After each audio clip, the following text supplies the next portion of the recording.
Hello guys, panahon na ng tag-ulan, madalas nang uulan ngayon, kaya yung mga sasakyan natin, madalas din madudumihan.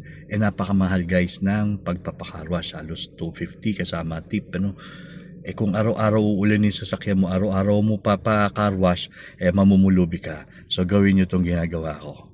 Dinadala ko lang yung kotse dun sa mga hinuhulugan na 5 piso na car wash. Yung 4 minutes, 5 minutes na 5 piso. Doon lang ako naglilinis. Hindi ko na pinapakarwash kasi nga napakamahal. Dito sa ginagawa ko, halos 20 pesos. Kasama na sabon, kasama na tubig. Naka 20 pesos lang ako. Wala pa akong binigyan ng tip.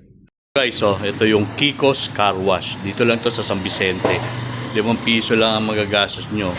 Dahil meron silang 2 pantubig at saka meron din silang pansabon. So guys, start na tayo maglinis. Ito yung baril nila, panlinis. Yan. So, kita nyo guys, lakas Dito lang, tanggal agad yung alikabok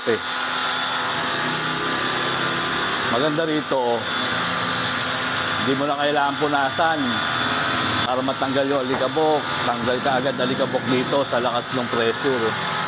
Ngayon, siyempre, sasabihin nyo, paano yung vacuum? Ako, ang ginagawa ko guys, kapag ba-vacuumin na, dahil siyempre, dinadala ko sa car wash talaga. Tapos, halagang 50 pesos, bina-vacuum nila. Bigyan ko ng 20, 70.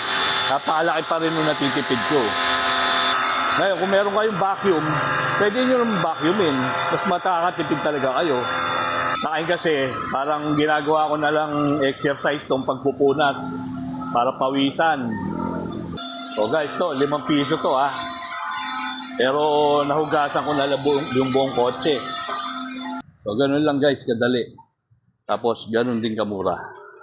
So try nyo na yung mga tigli 5 piso. Sigurado meron malapit sa inyo na mga car wash na ganito, yung nuhulugan na 5 piso. Ang maganda guys dito sa Kiko Car Wash, dito sa San Vicente, mahaba yung minute nila sa 5 piso. Kasi sa ibang car wash na ganito, 2 minutes lang, 3 minutes. Dito sa Kiko Car Wash, 4 minutes yung 5 piso nyo. Kaya ang tagal. Gusto niya na huminto, hindi pa siya humihinto.